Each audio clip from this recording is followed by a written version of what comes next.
Hello and welcome to another informative video of VS classes online. आप आ चुके हैं वीएस क्लासेस के ऑफिशियल प्लेटफॉर्म पे। हम एमपी कांस्टेबल 2026 की तैयारी करवा रहे थे आपको, और आप हमारे साथ लगातार बने रहिएगा क्योंकि आपको हमारे वीएस क्लासेस के चैनल पे हर वीडियो के स्टार्टिंग में हम इन्फॉर्म करते हैं कि एमपी कांस्टेबल 2026 की तैयारी हम करवा रहे हैं। आपको सब कुछ पूरा फ्री में है। अब की बारी वर्दी हमारी, ठीक है। MP constable complete preparation only on YouTube. जो जो वैकेंसीज आती जाएंगी, हमारी कोशिश रहेगी कि आपको उन सारी चीजों से अवगत कराया जाए। साथ ही साथ उसकी जो फ्री लेक्चर्स हैं वो भी हम आपको देंगे, ठीक है। अब इसमें आपको क्या क्या हम दे रहे हैं, कंप्लीट सिलेबस देंगे एमपी कांस्टेबल का, डेली क्लासेस रहेंगी, वीकली टेस्ट सीरीज होगा, पीडीएफ नोट्स आपको दिए जाएंगे, मॉक टेस्ट होगा, डाउट क्लासेस भी रखी जाएंगी, और रिकॉर्डेड बैकअप भी रहेगा। रिकॉर्डेड बैकअप तो रहेगा ही, और हमारा लेक्चर 11 मई से आपको पूरा मिल जा रहा होगा अब, ठीक है।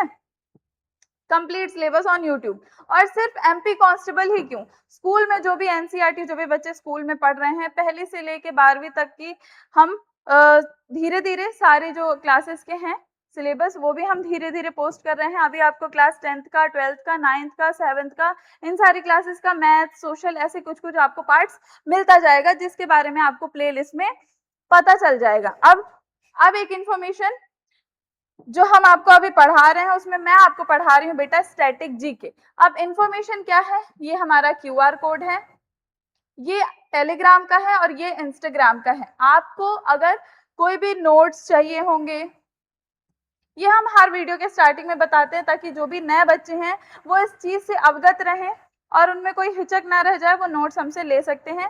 तो ये क्यूआर कोड है, इसको स्कैन करेंगे तो आप हमारे टेलीग्राम चैनल पे जाकर के नोट्स वगैरह, पीडीएफ वगैरह एक्सेस कर सकते हैं।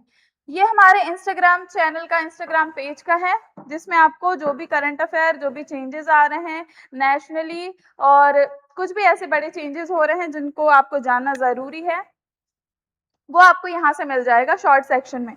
यूट्यूब में भी आपको ऐसे ही हम सारी इंफॉर्मेशन देते हैं। अब स्टैटिक जीके में डील कर रही थी एमपी कांस्टेबल 2026 का, जिसमें हम कौन सा टॉपिक पढ़ रहे थे, मैं आपको पढ़ा रही थी भारत के शोध संस्थान। टॉपिक इसमें बहुत सारे हैं, एमपी से रिलेटेड हैं, भारत से जुड़े हुए हैं, और यूएन यानी इंटरनेशनली भी बहुत सारे टॉपिक हैं जो कवर करना जरूरी है। अभी हम भारत के शोध संस्थान, जो अनुसंधान संस्थान है जहाँ रिसर्चेस होती हैं, चाहे वो किसी भी फील्ड से जुड़ा हो, चाहे वो कृषि से जुड़ा हो, पशुपालन से जुड़ा हो, विज्ञान से जुड़ा हो, रक्षा से जुड़ा हो, किसी भी चीज से जुड़ा हुआ हो, उसमें जो भी भारत में प्रमुख शोध संस्थान हैं जो कार्य कर रहे हैं हमारे देश के लिए अडिग हो करके, और वो कोई नए चेंजेस कर रहे हैं, तो उन सारी चीजों के बारे में, उन सारे अनुसंधानों के बारे में मैं डील करूंगी और मैं आपको पढ़ाऊंगी। और सिर्फ स्टैटिक जीके ही नहीं, एमपी कांस्टेबल 2026 के जो पेपर है मैं हर वीडियो में आपको बताती हूँ ताकि आपको पता हो। इस ईयर के एंड में होने की संभावना है एमपी कांस्टेबल के एग्जाम की, उसके पहले पहले आप ये टारगेट मान करके चलिए कि अक्टूबर तक आपका जो सिलेबस है वो कंप्लीट हो ही जाए। अब क्योंकि इसमें मल्टीपल सब्जेक्ट्स हैं तो हमारे चैनल में आपको मैथ्स वगैरह की भी वीडियोस मिल जाएंगी। स्टैटिक जीके में आपको पढ़ा ही रही हूँ।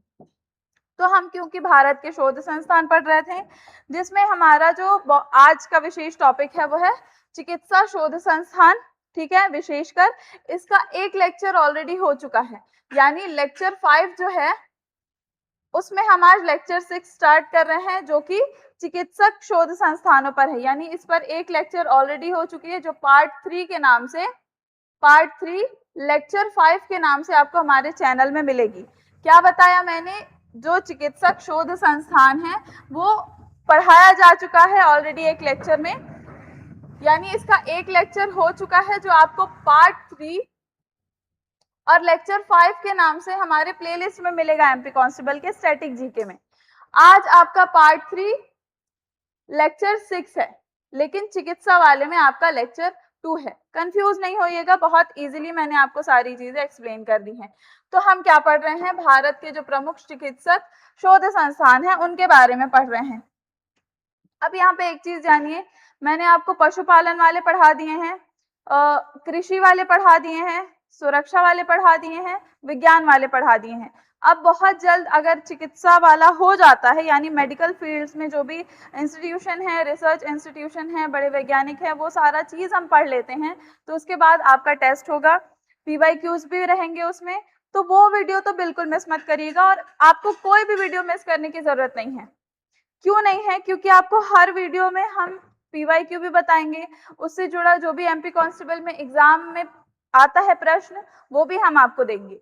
और जो भी चीजें आप यहाँ पर पढ़ रहे हैं उसमें आप ये मत समझिएगा कि वो केवल MP कांस्टेबल में ही आता है। बहुत सारी ऐसी प्रतियोगी परीक्षाएं हैं जिसमें ये सारे प्रश्न आते हैं, तो आप उस संदर्भ में भी पढ़िए, लेकिन खास हम MP कांस्टेबल 2026 के लिए ये आपको करवा रहे हैं। तो हम पढ़ रहे थे भारत के प्रमुख चिकित्सा एवं स्वास्थ्य अनुसंधान संस्थान, स्टैटिक जीके 2026 परीक्षा के लिए बहुत ज्यादा उपयोगी है। पहले लेक्चर में यानी लेक्चर 5 में हमने एम्स कवर कर लिया था, all India institute of management sciences. दूसरा हमने ICMR कंप्लीट कर लिया था, Indian council for medical researches complete हो गया था। और NIV यानी नेशनल इंस्टीट्यूट ऑफ वायरोलॉजी, ये 3 जो हमारे हैं ये कंप्लीट कर दिया था हमने इसके पहले वाले लेक्चर में। आज हम कोशिश करेंगे बाकी के जो बचे हुए हैं वो कंप्लीट कर लें, ठीक है। अब ये हम पढ़ते कैसे हैं, जो भी नए बच्चे जुड़े हैं उनको मैं बता देती हूँ। ये हम इस तरीके से पढ़ते हैं कि जो वन लाइनर फैक्ट है वो भी कवर होता है, और जो डिटेल इंफॉर्मेशन होंगी, जो करंट इंफॉर्मेशन जो जुड़ गई होंगी किसी भी अनुसंधान के साथ, तो हम वो भी जानेंगे। यानी स्थापना, निदेशक, महानिदेशक, संस्थापक, उनका मुख्यालय कहाँ है, ये सारी चीजें तो आप जानेंगे, लेकिन डिटेल्स भी कि उनका कोर फंक्शन क्या है, उनकी उपलब्धियां क्या क्या हैं, ये सारी डिटेल इंफॉर्मेशन भी आप जानेंगे, ताकि कुछ भी चीज आपकी ना छूटे। जो कुछ भी आप यहाँ पढ़ रहे हैं वो व्यवस्थित तरीके से आपको एक ही वीडियो में सब कुछ मिल जाए, कहीं और खंगालने की जरूरत ना पड़े, कोई सेकेंडरी सोर्स की जरूरत आपको नहीं पड़ेगी। आगे बढ़ते हैं। अब एम्स हमने पढ़ लिया है, ICMR हमारा हो गया है, जिसमें देखिए जितनी एक्स्ट्रा इंफॉर्मेशन थी वो भी आपको दी जा चुकी हैं, और ये सारी चीजों पे अगर आपको एक्सेस चाहिए है तो आपको टेलीग्राम चैनल पे आना पड़ेगा। अब हमारा आज का जो पहला संस्थान है, अनुसंधान संस्थान है, वो है केंद्रीय औषधि अनुसंधान संस्थान। क्या बोला मैंने? केंद्रीय औषधि अनुसंधान संस्थान, यानी stands for central drug institution, ठीक है। Central drug institution, sorry research institute भी लिख देते हैं, क्यों छोड़ना कुछ भी, रिसर्च इंस्टीट्यूट। चलिए दिख रहा होगा आपको। तो हम क्या पढ़ रहे हैं? हम पढ़ रहे हैं CDRI। कंटेंट दिखना जरूरी है, मैं अगर वीडियो में इधर उधर भी हो जाऊं तो कंटेंट पूरा दिखना चाहिए, ठीक है।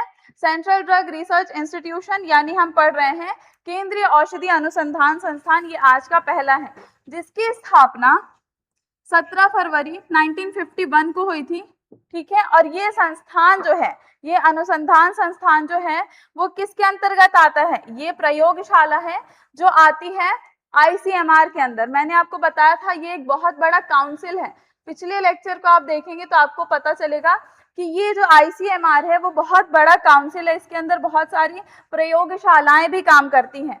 तो ये ICMR के अंतर्गत बना है, और ये इसी तरीके से कार्य करता है, ठीक है, उनके अंतर्गत रह के।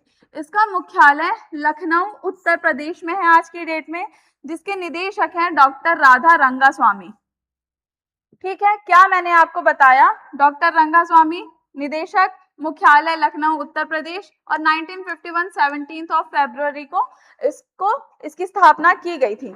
अब इस संस्थान का मुख्य कार्य क्या लिखा हुआ है? नई दवाओं और दवाओं के फॉर्मुलेशन का विकास करना, ठीक है। अब क्या लिखा हुआ है? नई दवाएं बनाना, दवाओं के फॉर्मुलेशन का विकास करना। इसको और अच्छे से समझते हैं। आपने इसका फुल फॉर्म देख लिया CDRI का, ये पहली इंफॉर्मेशन हो गई। अब दूसरी इंफॉर्मेशन पे आते हैं, यानी कोर फंक्शंस, यानी आप इसको मुख्य कार्य बोल सकते हैं। इनके मुख्य कार्यों को आप 3 से 4 पार्ट्स में समझ सकते हैं। सबसे पहला क्या, दवाएं बनाना एवं नए फॉर्मूले तैयार करना, यानी नई नई दवाओं के फॉर्मुलेशन पर ध्यान देना। दूसरा, पुरानी दवाओं को बेहतर करना, ये इनका दूसरा कोर फंक्शन हो गया। ठीक है, तीसरा क्या है, तीसरा है भारत को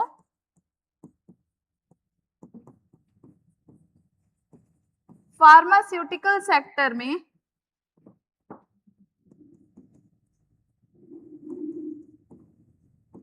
बेहतर करना या आत्मनिर्भर करना।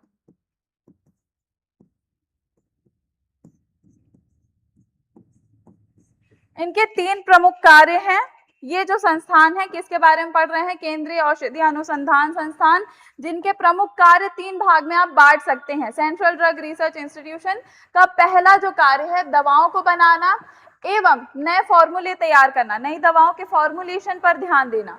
दूसरा है पुरानी दवाओं को बेहतर करना, ठीक है, जो भी पुरानी दवाएं हैं उनको और ज्यादा बेटर करना ताकि जो पेशेंट है उनके ऊपर जल्दी काम कर सके, जल्दी उनका इलाज हो सके। तीसरा यहाँ पे आपको दिख रहा है भारत को फार्मास्यूटिकल सेक्टर में बेहतर या आत्मनिर्भर करना, यानी आने वाले समय में भारत को दवाइयों के मामले में आत्मनिर्भर बनाया जा सके, कहीं हमको बाहर के शहरों से कोई फॉर्मूला या दवाओं को लाना ना पड़े। तो ये इनके कोर फंक्शंस के बारे में बात हो गई। अब इस संस्थान का, क्योंकि यहाँ पे इंफॉर्मेशन इतनी दी हुई है, मैंने आपको बताया है कि बहुत सारी इंफॉर्मेशन जो है वो बहुत सारी इंफॉर्मेशन जो है वो आपको एक्स्ट्रा में मिलेगी। इस कारण जरूरी है कि आपको नोट्स एक्सेस करने पड़ेंगे, तो आप टेलीग्राम चैनल से हमसे ले सकते हैं। अब इस संस्थान के उद्देश्य के बारे में जान लीजिए। उद्देश्य क्या है इस संस्थान का, तो अब इस संस्थान का उद्देश्य क्या है, उद्देश्य भी जान लेते हैं। पहला इस संस्थान का उद्देश्य है फॉर्मुलेशन तैयार करना, फॉर्मुलेशन तैयार करना, यानी किसी भी नई दवा के लिए ये लोग क्या करेंगे, फॉर्मुलेशन तैयार करेंगे। दूसरा, ट्रायल करना। तीसरा, जो प्राइवेट कंपनीज हैं उनको फॉर्मूला सेल करना। अब क्या मैंने आपको बताया यहाँ पर, इस संस्थान का जो कोर फंक्शन है वो ये है, नई दवाओं को बनाना, जो पुरानी दवाइयां हैं उनको और ज्यादा बेहतर करना, और जो भारत है उसको फार्मास्यूटिकल यानी दवाइयों के सिलसिले में इस सेक्टर को और बेहतर करना, जिससे भारत जो है वो आत्मनिर्भर हो सके। अब इनके अगर उद्देश्यों के बारे में हम बात करेंगे तो क्या करता है, ये फॉर्मुलेशन तैयार करना, यानी नई दवाओं के लिए फॉर्मुलेशन, फॉर्मूला तैयार करेगा, बनाएगा। जब वो तैयार हो जाएगा तो वो उनका ट्रायल करेगा। ट्रायल कैसे होता है ये तो आप जानते हैं, नई दवाओं का ट्रायल किया जाएगा। अगर वो सक्सेसफुल होता है, इफ वो सक्सेसफुल होता है, तब उस फॉर्मूला को सेल किया जाएगा किसी भी प्राइवेट कंपनी को।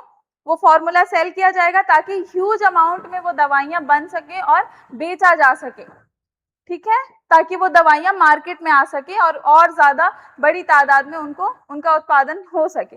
तो ये होता है इनका उद्देश्य। अब इनका जो है हम उपलब्धि बात कर लेते हैं। चलिए, उपलब्धि चौथी चीज जो है,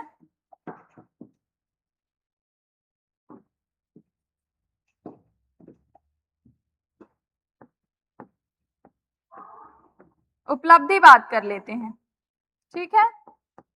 तो इनकी पहली उपलब्धि आप सहेली या छाया बताऊंगी मैं अभी, और दूसरा ब्राह्मी। अब ये क्या है मैं आपको बताती हूँ। देखिए, यहाँ पर आपको उपलब्धियां दो दिख रही हैं, एक जो है जिसमें मानकीकरण किया गया है और पहला जो है वो दवाई बनाई गई है।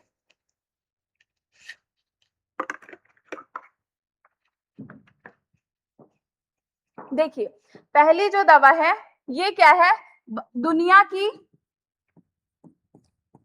की पहली नॉन स्टेरॉइड गर्भ निरोधक दवा है, जो भारत के अनुसंधान द्वारा तैयार की गई है। CDRI ने कमाल किया है कि दुनिया की पहली नॉन स्टेरॉइड गर्भ निरोधक गोली तैयार की है, जो हमारे लिए बहुत बड़ी उपलब्धि मानी जाती है भारत के लिए। अब ब्राह्मी, ये क्या है, ये मेमोरी बूस्टर एक दवा है, आपने सुना होगा इसके बारे में। मेमोरी बूस्टर एक दवा होती है, उसका इन्होंने क्या किया है, मानकीकरण किया है। तो ये इनकी दो बड़ी उपलब्धियों में आता है, यानी इन्होंने छाया या सहेली नाम की एक गर्भ निरोधक गोली, उस जो नॉन स्टेरॉइड बेस्ड थी, दुनिया की पहली ऐसी बनाई है। और ब्राह्मी नामक यानी एक मेमोरी बूस्टर है, याददाश्त तेज करने वाली दवा है, उसका मानकीकरण किया है। याद रखिएगा, बनाया नहीं है, मानकीकरण किया है। यहाँ पे आपको CDRI के लिए पूरी इंफॉर्मेशन यहाँ पर एकत्रित हो गई। स्थापना, मुख्यालय, निदेशक तैयार हो गया। मुख्य कार्य आपने देख लिए। मुख्य कार्य में देखिए यहाँ पे आपको कंटेंट दिख रहा है, ये देखिए कोर फंक्शंस, उद्देश्य, उपलब्धियां और फुल फॉर्म। ठीक है, ये आपका एक संस्थान आज के लिए कवर हो गया। अब आगे बढ़ते हैं, अगला संस्थान आज के लिए है दूसरा, national institute of nutrition. Page prepare कर लेते हैं। हम पढ़ रहे हैं NIN, मतलब नेशनल इंस्टीट्यूट ऑफ न्यूट्रिशन। ठीक है, न्यूट्रिशन ये आपका पहला फुल फॉर्म हो गया। अब देखिए, जब इस संस्थान की स्थापना हुई थी तब इसका नाम कुछ और था। 1958 में इसे हैदराबाद स्थानांतरित किया गया और 50 वर्ष पूरे होने के बाद यानी 1969 में इसका नाम NIN रखा गया। सीक्वेंस पूरा क्रोनोलॉजी तैयार कर लेते हैं। 1918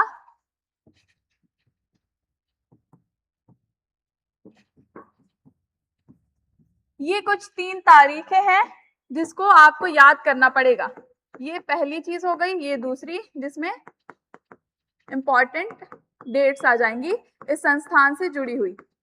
अब ये जो डेट है ये क्या है, ये स्थापना की डेट है। ये जो डेट है ये स्थापना की डेट है, जो 1918 में हुई थी, और जब हुई थी तब इसका नाम बेरी इंक्वायरी था। इस संस्थान का नाम बेरी इंक्वायरी था। ठीक है, फिर इसका नाम ये जो है इसे हैदराबाद स्थानांतरित किया गया। स्थानांतरित किया गया 1958 में, जिसके बाद ठीक है, अब जब इसकी स्थापना हुई थी 1918 में, 1968 में इसके 50 वर्ष पूरे होते हैं, तब इसका नाम बदलकर नया नाम रखा जाता है NIN, यानी नेशनल इंस्टीट्यूट ऑफ न्यूट्रिशन। स्थापना हुई थी तब इसका पुराना नाम ये था, बेरी इंक्वायरी।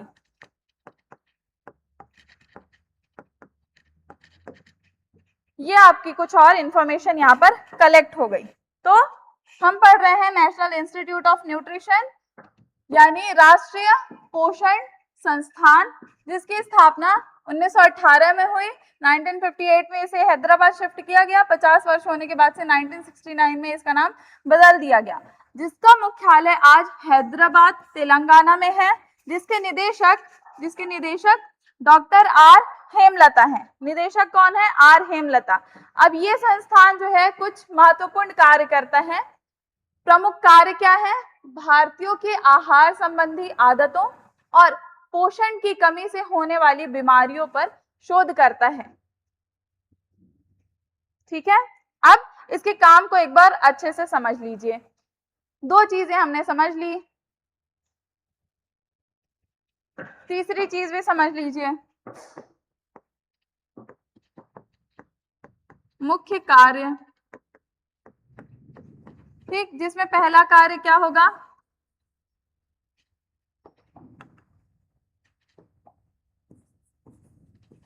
पोषण संबंधी शोध। दूसरा मानक तैयार करना, जिसमें रिकमेंडेड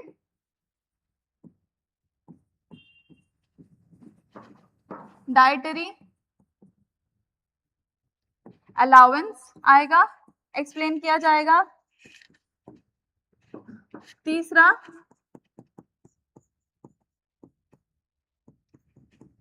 खाद्य पदार्थ का विश्लेषण, खाद्य पदार्थ विश्लेषण। और यहाँ पर चौथी एक और चीज आएगी, वो क्या रहेगी? वो आपको एंड में बताया जाएगा। पहली चीज क्या समझे आप? हम उनके मुख्य कार्यों के बारे में बात कर रहे हैं। मुख्य कार्य में सबसे पहला कार्य क्या आता है? पोषण संबंधी शोध करना। यानी पोषण संबंधी शोध में ये क्या करता है? भारतीयों में न्यूट्रिशन या विटामिन से होने वाली जो कमी रहती है, ठीक है, उसके ऊपर न्यूट्रिशन और विटामिन के कारण जो कमी आती है भारतीयों में, उससे जो बीमारी होती है उस पर ये लोग शोध करते हैं। दूसरा क्या करते हैं? दूसरा ये लोग करते हैं मानक तैयार करना, यानी रिकमेंडेड डाइटरी अलाउंस। यानी एक दिन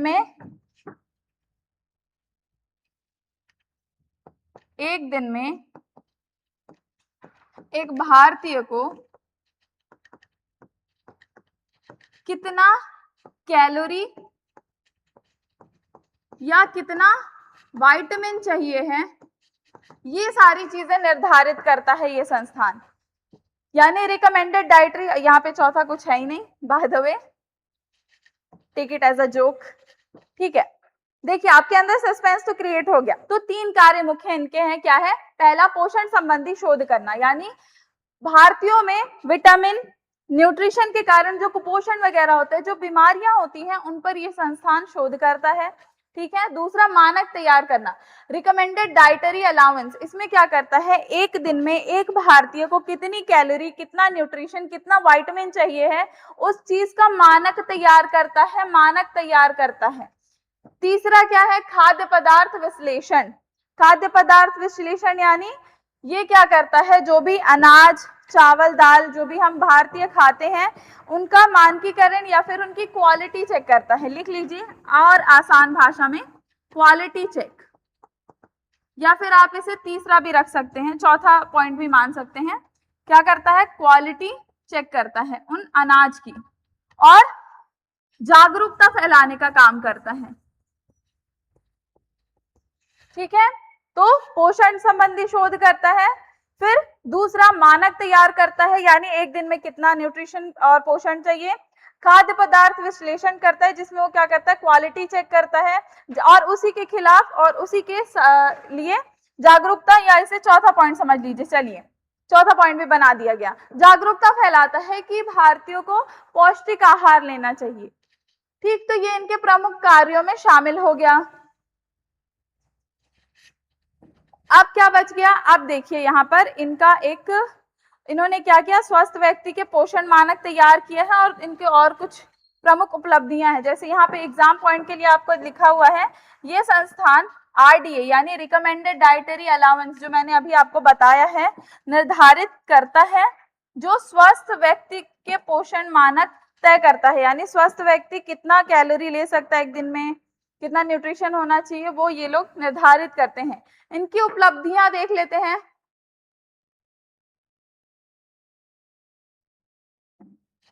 उपलब्धि देख लीजिए, चौथी चीज आ गई यहाँ पर।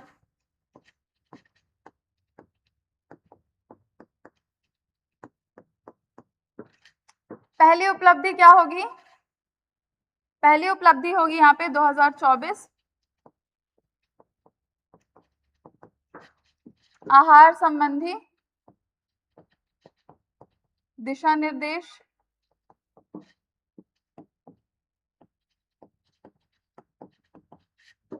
दूसरा यहाँ पर हो जाएगा प्रोसेस्ड फूड, लिख सकते हो।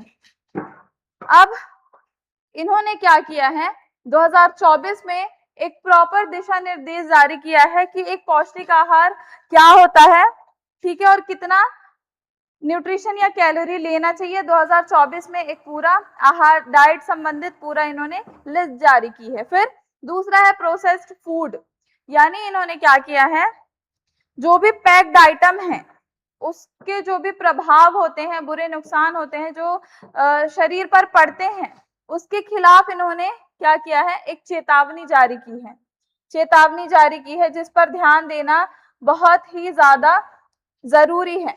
चेतावनी जारी की है जिस पर ध्यान देना जरूरी है कि जो पैक्ड आइटम है वो कितने नुकसान होते हैं, उसके कितने नुकसान होते हैं, ये सारी चीजें ध्यान देने लायक है।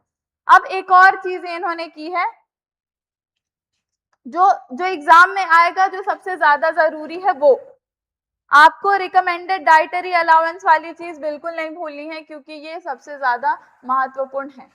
ठीक है, तो ये हमारा NIN भी कंप्लीट हो गया। अब चलते हैं अगले संस्थान की तरफ, वल्लभ भाई पटेल चेस्ट इंस्टीट्यूट, यानी वल्लभ भाई पटेल चेस्ट इंस्टीट्यूट। तो इसको अंग्रेजी में लिखने की जरूरत है नहीं, सेम आपको यहाँ पर लिखा हुआ है। अब ये संस्थान की स्थापना, इसकी जो आधारशिला है वो वल्लभ भाई पटेल ने ही रखी थी। ठीक है, वल्लभ भाई पटेल ने ही इसकी आधारशिला रखी थी और डॉक्टर राजेंद्र प्रसाद जो हमारे आजाद भारत के पहले प्रेसिडेंट हैं, उन्होंने इसका उद्घाटन किया था। ठीक है, तो इसकी आधारशिला किसने रखी है, वल्लभ भाई पटेल ने, और इस इंस्टीट्यूट का नाम भी वल्लभ भाई पटेल चेस्ट इंस्टीट्यूट है और इसका उद्घाटन जो है वो डॉक्टर राजेंद्र प्रसाद, आजाद भारत के पहले राष्ट्रपति, उन्होंने की है। स्थापना इसकी 1953 में हुई थी। मुख्यालय इसका दिल्ली DU परिसर, यानी दिल्ली यूनिवर्सिटी का जो परिसर है उसमें इसका मुख्यालय आज है। ठीक है, क्योंकि ये क्या करता है, शिक्षा भी प्रदान करता है, शिक्षा प्रदान करता है ये संस्थान। इसके निदेशक प्रोफेसर राजकुमार हैं। अब इसका मुख्य कार्य क्या है, रीड कर लेते हैं। फेफड़ों, श्वसन तंत्र यानी रेस्पिरेटरी सिस्टम की बीमारियों पर शोध करना। एग्जाम पॉइंट से समझेंगे तो ये तंबाकू और प्रदूषण से होने वाली बीमारियों पर देश का मुख्य शोध केंद्र है। देश में जो भी अब इंफॉर्मेशन क्या क्या है देखिए, डॉक्टर राजेंद्र प्रसाद, इन्होंने उद्घाटन किया। ठीक है, इसकी आधारशिला किसने रखी,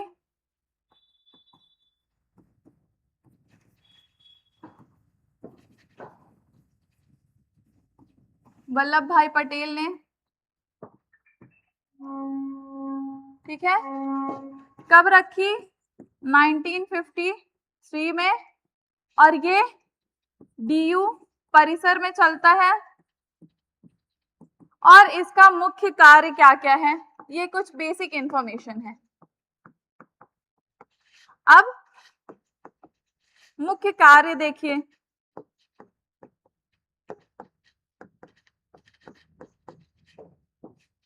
सबसे पहले जागरूकता,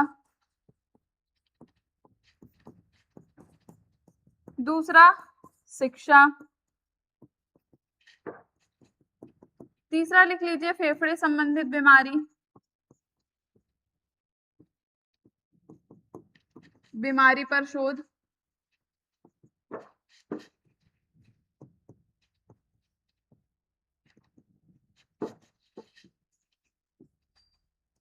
कम पैसे में इलाज,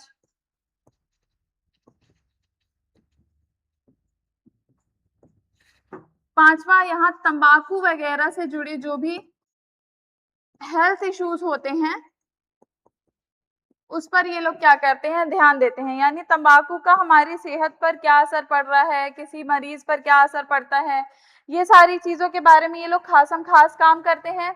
जागरूकता फैलाते हैं कि हमें जो रेस्पिरेटरी सिस्टम है उसे किस तरीके से बेहतर कर सकते हैं, क्या एक्सरसाइजेस हैं, क्या चीजें हमको फॉलो करनी चाहिए। इन सारी चीजों पर ये लोग क्या करते हैं, जागरूकता फैलाते हैं, अवेयरनेस फैलाते हैं। वो डिफरेंट मीडियम्स के थ्रू हो सकता है, डिफरेंट मीडियम हो सकता है, वो लोग सोशल मीडिया के थ्रू, टेलीविजन के थ्रू, न्यूज़पेपर, मैगजीन्स, कुछ भी शिक्षा देते हैं। यहाँ पर रेस्पिरेटरी सिस्टम से जुड़ा हुआ जो भी बच्चे आते हैं, जो उस पे स्पेशलिस्ट होना चाहते हैं, उनकी ट्रेनिंग होती है, उन्हें शिक्षा दी जाती है। फेफड़े संबंधी या सांस संबंधी, श्वसन संबंधी जो भी बीमारियां होती हैं, वहां पर यहाँ पर उस पर शोध किया जाता है। फिर कम पैसे में इलाज किया जाता है यहाँ पर। और पांचवा आपको यहाँ पर लिखा हुआ दिख रहा है, तंबाकू या प्रदूषण से होने वाली जो भी बीमारियां हैं उन सबका ये प्रमुख केंद्र है, प्रमुख शोध केंद्र है। तो ये हमारे 3 और इंस्टीट्यूट आज के लेक्चर में हमने कवर कर लिए, जिसमें आपने क्या क्या देखा। सेंट्रल ड्रग रिसर्च इंस्टीट्यूशन हमने देख लिया, जिसकी एक्स्ट्रा इन्फॉर्मेशन आपको यहाँ पर लिखी हुई है। फिर हमने नेशनल इंस्टीट्यूट ऑफ न्यूट्रिशन हमने देखा, पोषण संस्थान के बारे में, जिसमें वो लोग क्या करते हैं, क्या प्रमुख कार्य हैं, पोषण संबंधी शोध करना, मानक तैयार करना, खाद्य पदार्थ विश्लेषण, ये सारी चीजें हमने देखी। 2024 में उन्होंने आहार संबंधी दिशा निर्देश जारी किए थे। फिर हमने वल्लभ भाई चेस्ट इंस्टीट्यूट के बारे में देखा, जिसकी आधारशिला वल्लभ भाई पटेल ने रखी, उद्घाटन राजेंद्र प्रसाद जी ने किया था और 1953 में से बनाया गया था। आज ये दिल्ली परिसर में है। फेफड़ों और श्वसन संबंधी यानी रेस्पिरेटरी सिस्टम जो है उसके अच्छे फंक्शन करने के लिए जो भी चीजें जरूरी रहती है, उसके कारण उससे जुड़ा ये लोग क्या करते हैं, जागरूकता फैलाते हैं। अगला हमारा एमपी स्पेशल जो है इंस्टीट्यूशन है, और बहुत सारे इंस्टीट्यूशन है जो हमें और पढ़ने हैं। रुकना बिल्कुल नहीं है, बहुत सारी चीजें अभी हैं पढ़ने को।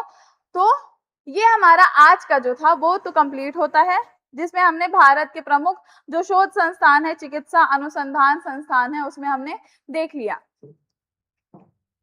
प्रॉपर नोट्स बना लिए होंगे, सब कुछ आपने समझ लिया होगा। जो भी चीज नहीं समझ में आती है यदि, तो आप हमको कमेंट में बता सकते हैं। अगर आप हमसे ऑफलाइन जुड़ना चाहते हैं तो मैंने आपको कांटेक्ट नंबर भी यहाँ पर दिया हुआ है, आप देख लीजिए, कांटेक्ट नंबर लिखा हुआ है। ऑफलाइन जुड़ने के लिए ये हमारा कांटेक्ट है, ठीक है। यहाँ पर आप हमसे ऑफलाइन कांटेक्ट कर सकते हैं, जिन भी बच्चों को हमसे ऑफलाइन जुड़ना है, जो आसपास के हैं, जो ये वीडियो देख रहे हैं, ठीक।